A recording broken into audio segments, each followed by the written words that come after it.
And there we go, recording in progress. So thank you everyone for coming. I'm sure more will join in the next minute or two, but we'll get started here.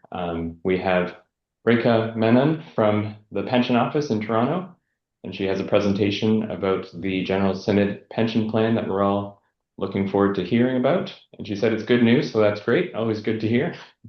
And yeah, Rekha, if you want to take it from here. Absolutely. Thank you, Ben. Good afternoon, everyone. Good to see everyone, and thank you for joining.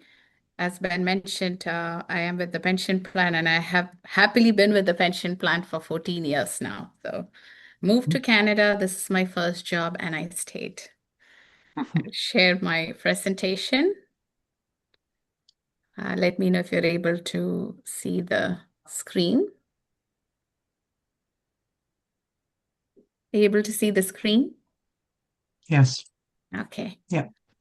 So I will start off with the governance structure that we have. So the pension office operates on a day-to-day basis, and for the day-to-day administration, there's a central advisory group that works with the pension office in terms of insurance renewals, benefit increase, and those more technical calculations that are done. So that's a central advisory group that works on benefit increases, the pension increase that's given to members year after year.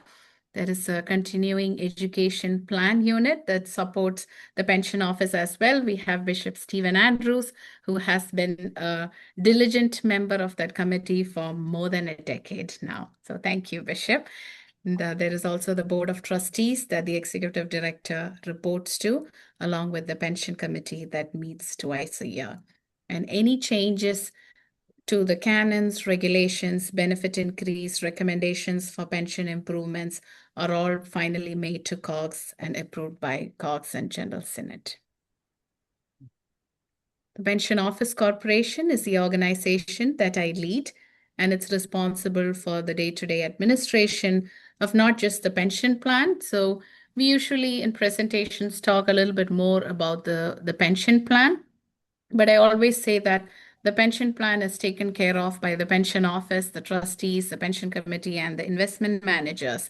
And the investments are made, the returns are received, the increases are made.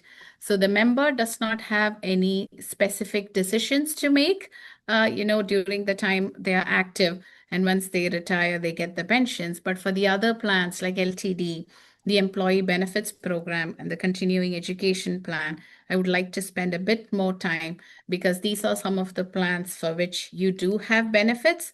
It changes with retirement, so I want to make sure that the members are aware of the timelines within which those amounts have to be used. And I report to the Board of Trustees.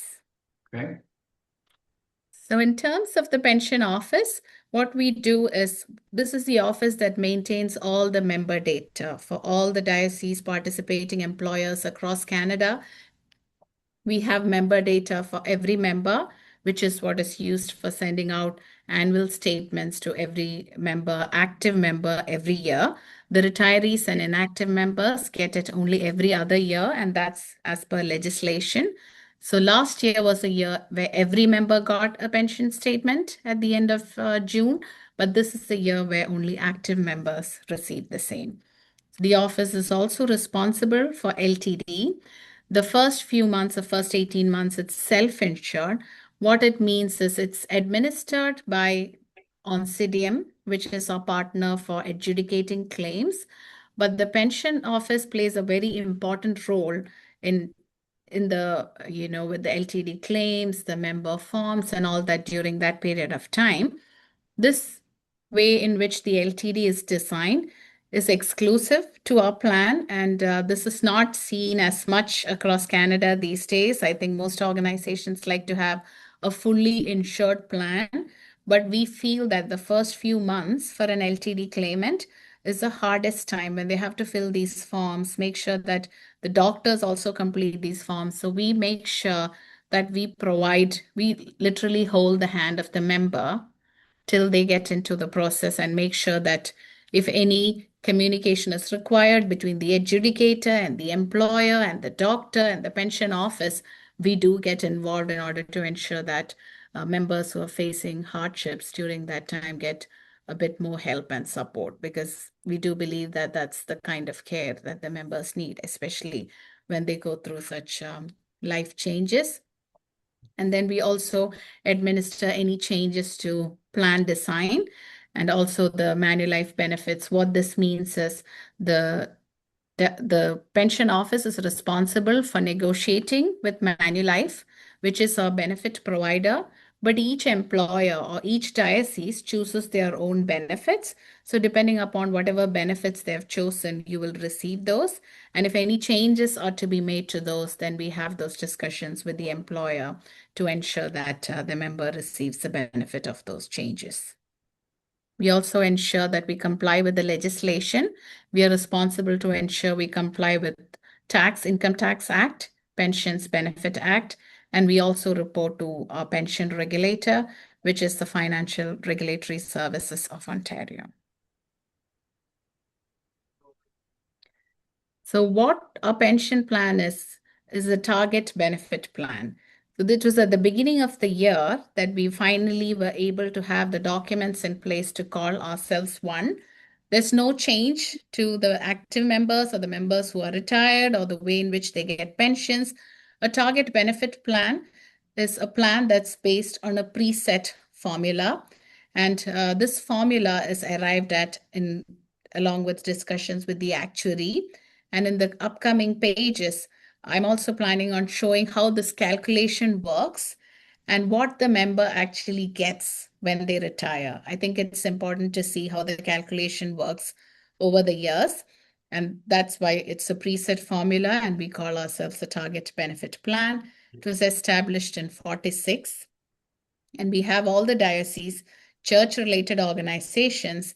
And a few years ago, in December of 2021, we wound up the lay retirement plan that we used to have, and all those members are now members of the General Synod Pension Plan. It was important from a philosophical standpoint for the House of Bishops, the trustees, and pension committee that we are fair to all the members and everybody receives the benefits of a single plan design, which is a very good plan design that we have under the General Synod Pension Plan. So currently, we only have one pension plan and all members are members of this pension plan. The contribution rate is 12.5%, which is paid by the employer, and 5%, which is paid by the employee. So the question that most people would have at this point is, how much pension will I receive and when? So under GSPP, the normal retirement age is 65, but we also have provisions for unreduced pension for early retirement, as well as additional pension for postponed retirement. So I wanted to show how the calculation works. So I mentioned about the preset formula that we have in place, and that formula is simple. It's 10.3% of total contributions.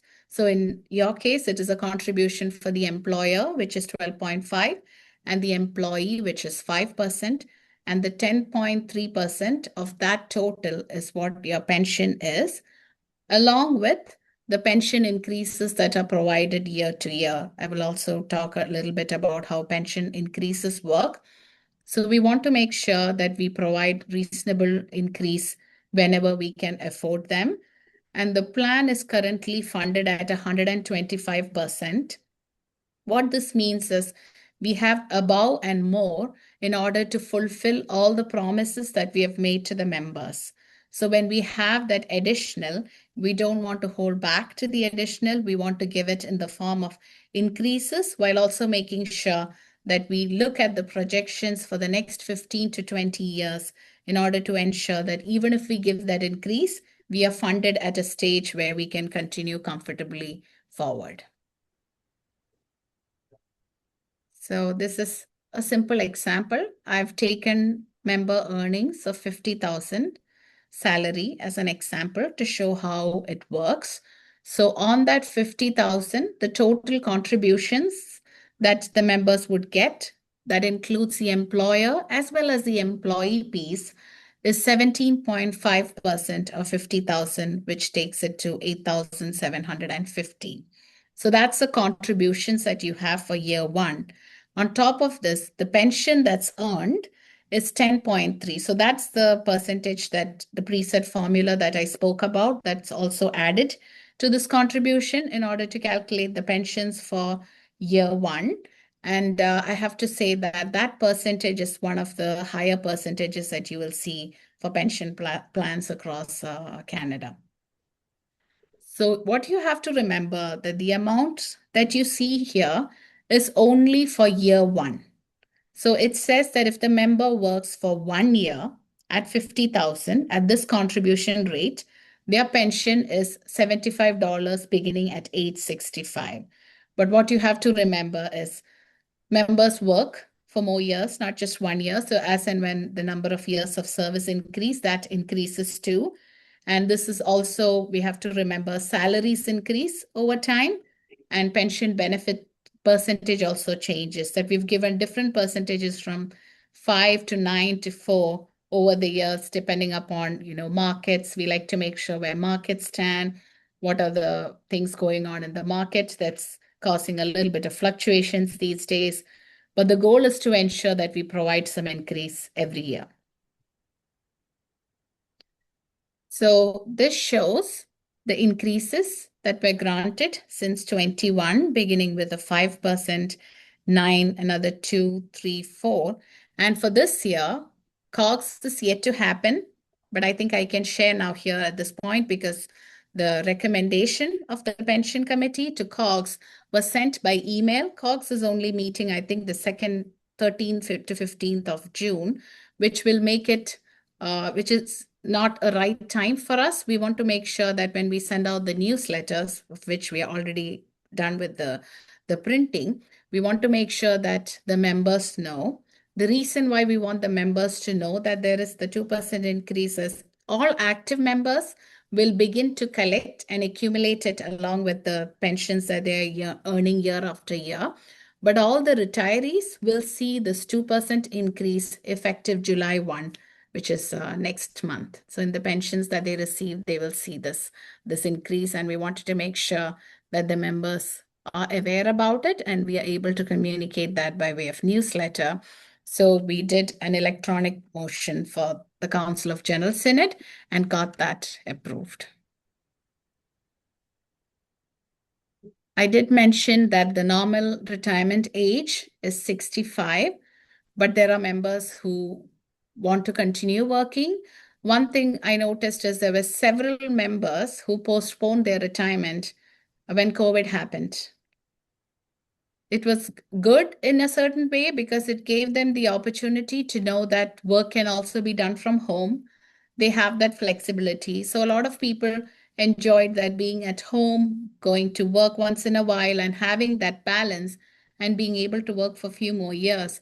So past 65, there's a 6% increase to pension earned up to the end of the year in which the member turns 71. What this means is that at the end of the year, when they turn 71, they have to start collecting pensions and they have to retire from the General Synod Pension Plan.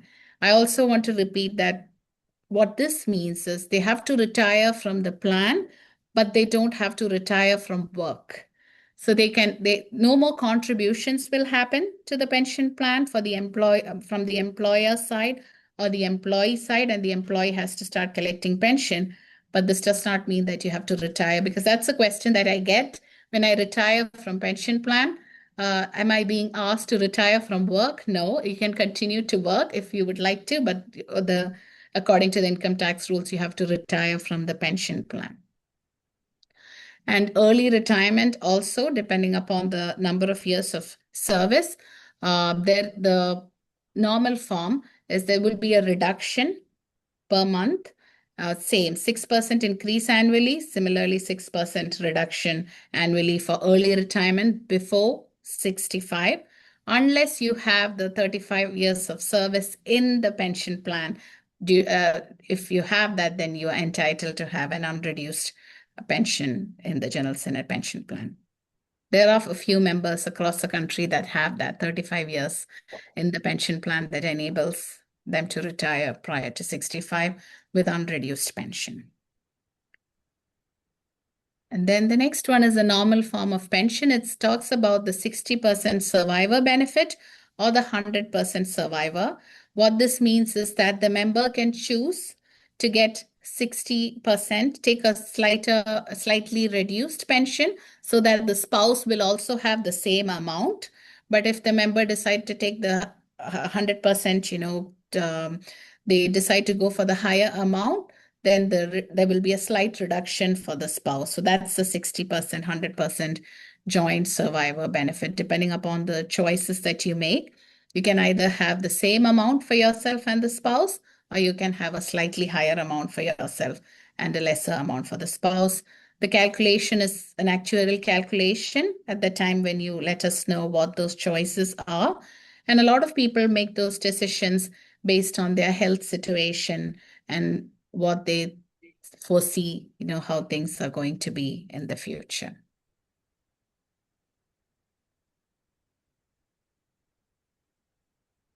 I will stop there before I move on to investments. Feel free to stop me anytime. I'm able to see the faces. I think I can see up to 6 on my screen. But if anybody has a question, feel free to jump in either now or at the end. Before I get into investments, I wanted to just stop and see. Seeing none? Yes. Question. So on our annual statements, Yes. will it tell us how much we've accrued for the years of service? Yes. So on the annual statement, what you will see is the amount that you will receive when you retire at normal retirement age, which is 65, based on your previous year's salary. Yeah, great. And we are working on the annual statements at the moment, and it will be sent out before the last week of June.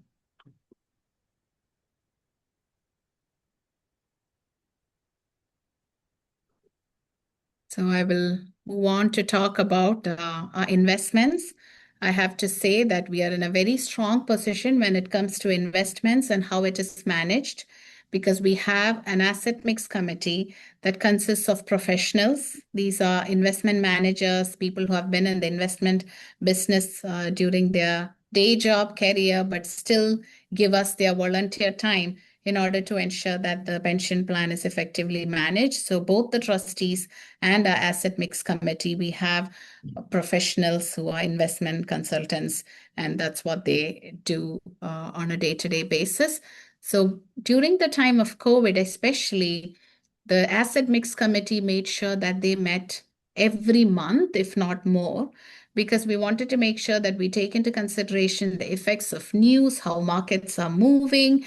And we also did an asset liability study, taking into consideration when things like pandemic, wars happen, how does it affect the pension fund?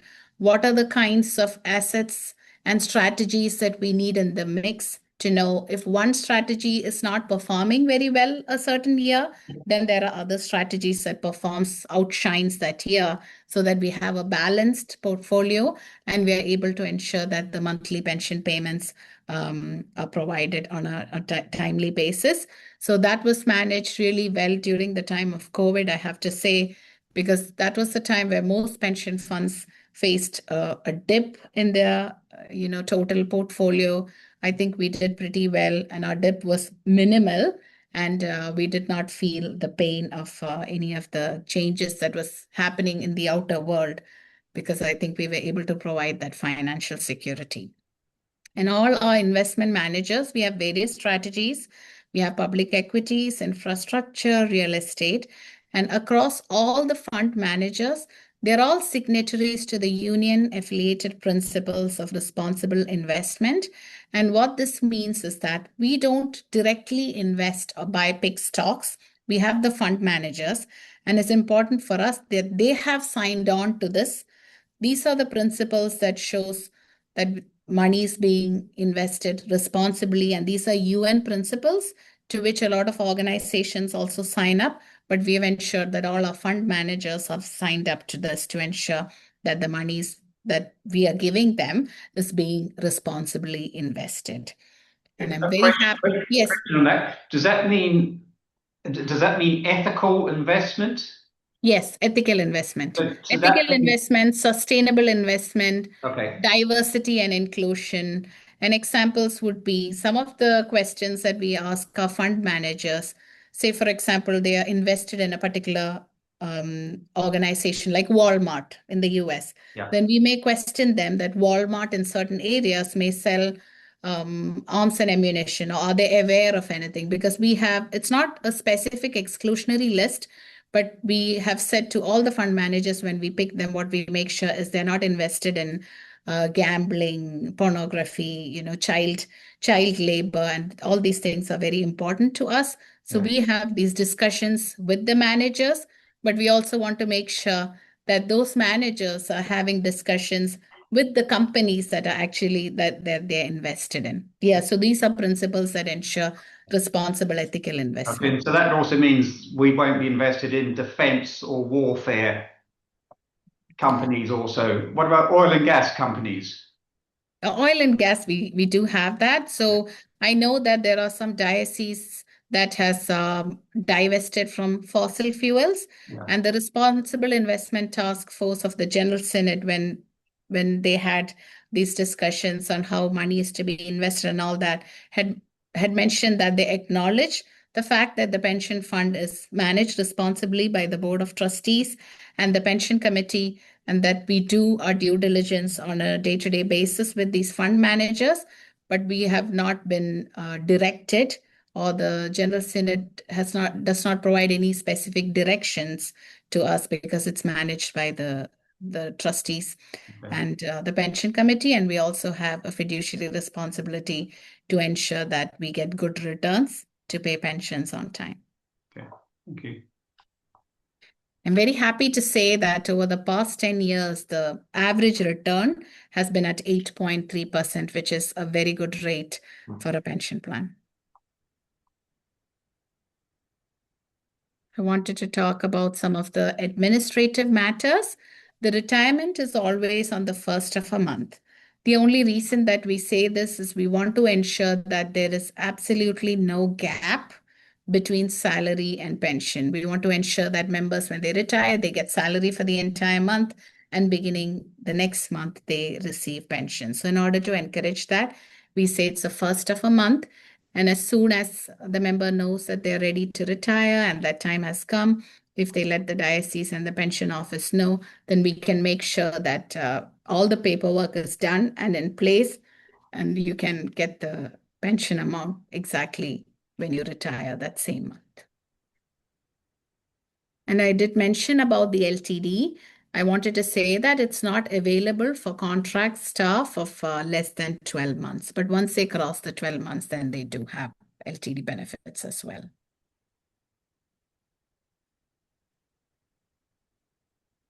So long-term disability plan, every member of the GSPP is also a member of the long-term disability plan. And it's very, very important for the pension office and the pension committee that the members understand this, because there are members who may have other sources of income. For example, this is their second career.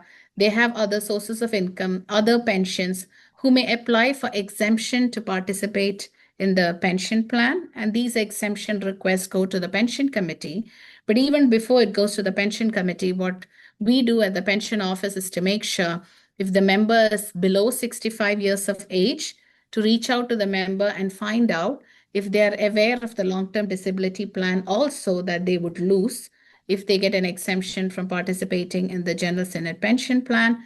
Life happens, and we want members to know that they do have this benefit, which is good to have, and that they should make use of it. So there are some members who've gone back on the exemption request when they know that now they would also lose LTD coverage. A lot of them think that they do have enough finances for month-to-month basis, but these are things that we don't think about. But when it happens, it's good to have the long-term disability plan. So we try to encourage members to stay if there's under 65 years of age, to ensure that they have that coverage. Because I did have some younger members in their mid-20s who wanted an exemption from the plan because they wanted to have that additional 5%. Oh, I can take home that additional 5%. I don't want to put it in a pension fund. So I explained to them how it's going to grow, that 5% is going to be something else when you retire 25 and you retire at 65, it's going to be, I showed him what the calculation would look like. And then, he decided he's not going for exemption. So those discussions happen too. Before it gets to the pension committee, we make sure we do a due diligence here. And there are times when the pension committee too has rejected some of the exemptions because they want to ensure that the members have long-term disability plan. So the first 22 months is again assessed by Oncidium because we don't have that medical information here. So we are the administrators, but Oncidium is our partner that will adjudicate those claims. And if the member is disabled beyond 22 months, then Manulife will assume the management of the claim at that point in time. And the waiting period is 119 days. The benefit that the members would get is 66 2/3% of pensionable salary for the first 18 months. And then once it moves to Manulife, then it's reduced to 60%. And this benefit is taxable to the disabled members. Again, it ceases at 65 years of age.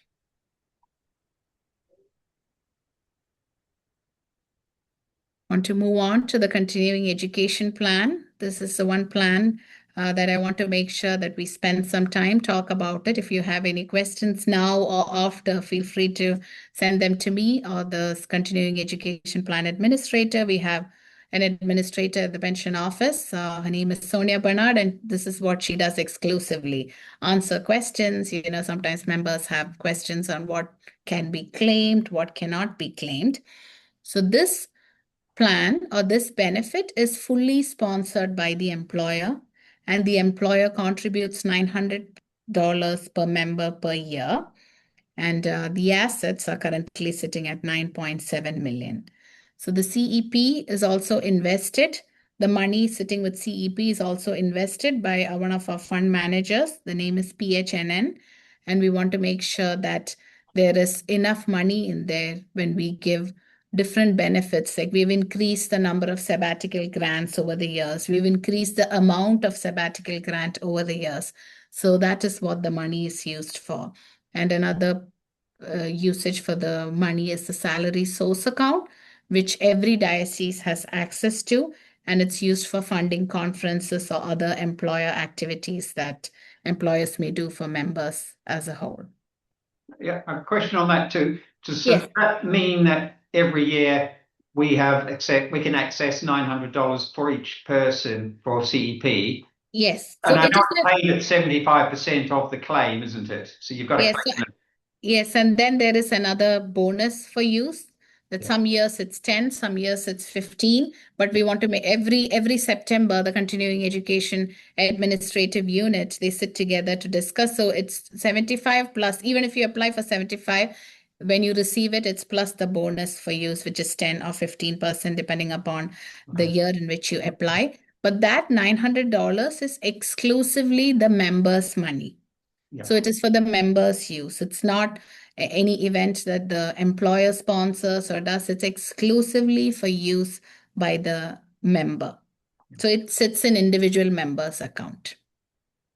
And that can be rolled over. So if you don't use it one year, it just accumulates the following Yes. year. So it accumulates, and in the coming slides, I'm also going to talk about what is the time period after which you will not be allowed to use it. That's 3 months prior to retirement or termination. I will come to that slide, but there is something in the upcoming slides on the usage as well. So the different kinds of grants that we have, other than the $900 that you have, can be accumulated and carried forward. And it has to be used within 3 months, that is 3 months prior to retirement or termination, because it is governed by CRA, and the continuing education plan is a registered charity under CRA rules. So if we were to be audited, we'll have to provide all the document works to show that whatever expense the members had and whatever claims the members had, the money was beneficial for the employer, that you did a course, you upgraded your qualifications, skills, you went and did some training. All these are for the benefit of the employer. So that is one of the main things that CRA has pointed out to us when they granted the registered charity status. It has to be for the benefit of the employer.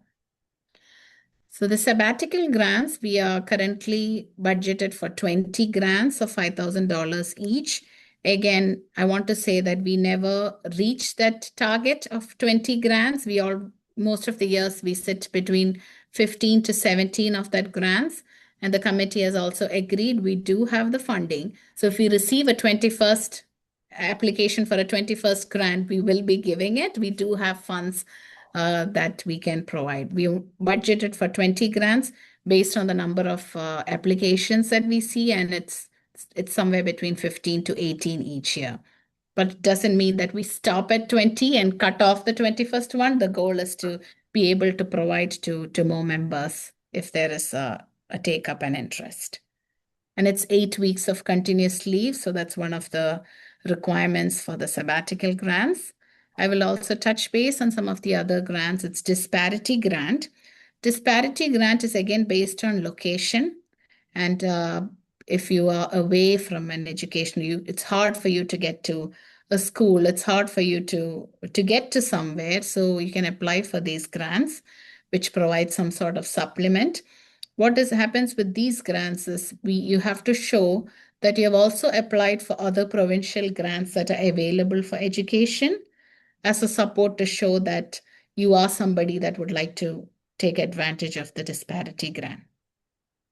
Retraining grant is at a maximum of 2,000, and these are usually provided after a discussion between the member and the bishop or the diocesan head. And what this means is if somebody has a change in career. So an example of a retraining grant, an application that we received is there was a member in one of the communities that was training to be a doula and was providing support to Indigenous communities during those times and support to the church whenever the time came. So this is something that is beneficial to the church and the community as a whole. So the member received the grant in order to be able to pay for the training. Special events or group training is what I mentioned, the salary source account. Every diocese has got an allocation depending upon the number of members that fall under the particular diocese. And this amount can be used for any conferences, events that the employer organizes.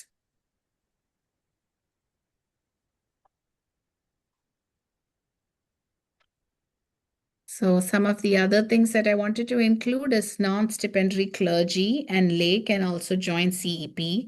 Sometimes it happens that members retire and they come back and serve as volunteers. They're not a part of the pension plan. They're already receiving some pension, so one of the things that some of the employers give, it was not the case before, but I think that if the employer is willing to provide the $900 and if they can provide at least a CEP benefit to some of those volunteers, I think it's a nice way of appreciating the work that those volunteers do for the various dioceses. And non-stipendiary clergy and lay can also join the CEP as long as the employer is willing to submit the $900 per member.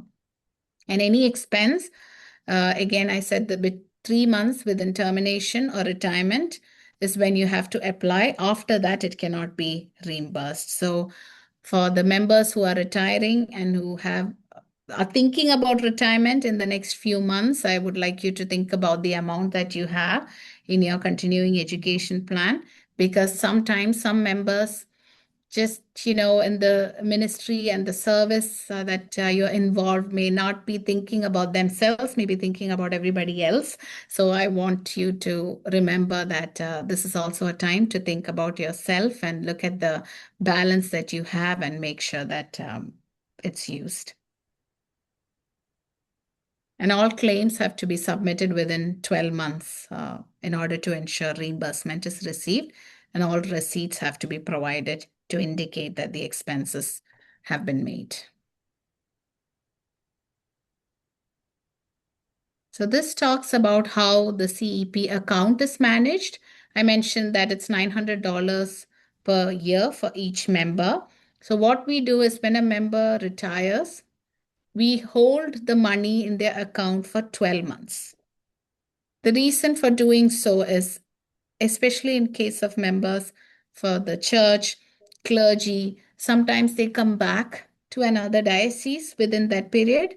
And we want to make sure that when they do so, they don't lose out on the account and the money in the account, and they can use that balance and the account will be reopened. Say, for example, you had $2,000 when you retired, but you didn't use because you couldn't use it within a period of retirement.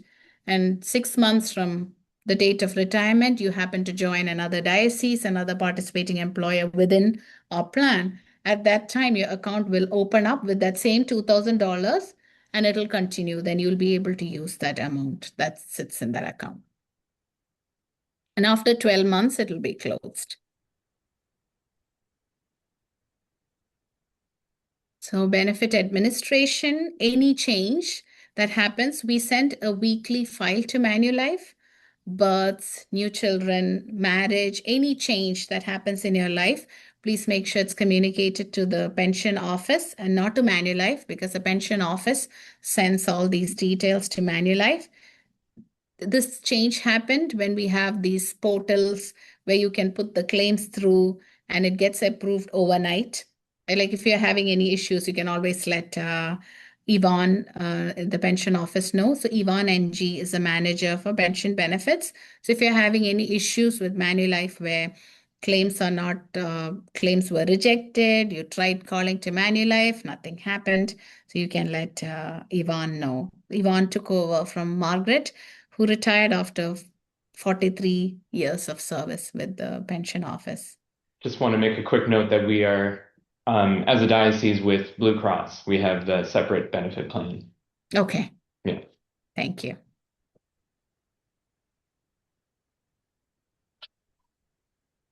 So then we also have the self-insured death benefit plan. For active members, it's at $10,000. And for retired members, it is $4,000 plus $1,500 for any eligible spouse. And the members have to be in plan for 5 consecutive years to ensure that they are eligible for this benefit.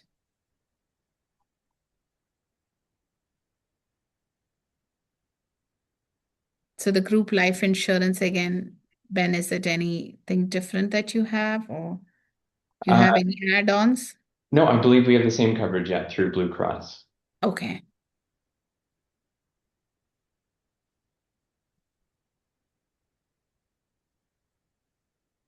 But then I may skip through these, just talk about some of the optional life insurance features that are in the plan. And then depending upon any, like every diocese has a different plan, I know. So I just wanted to make sure that that information is also provided. So Ben, maybe after this, I'll just touch base with you to see what are the slides that will be of relevance to the members and maybe share those.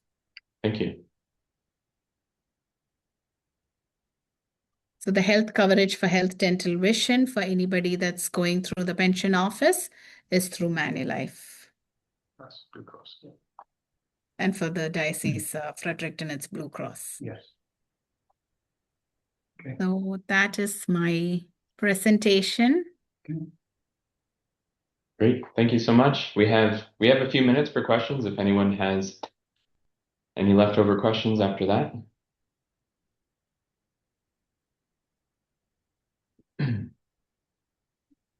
think the bishop put a comment in the chat. Is there a question in the chat? I can open and see. Yes, Bishop, thank you, Bishop. In terms of exemption requests, that if you want to be exempted from participating in the plan, and then that exemption has to be supported by the diocesan bishop or the diocesan administrator and signed off by them with a letter from the bishop. Yeah.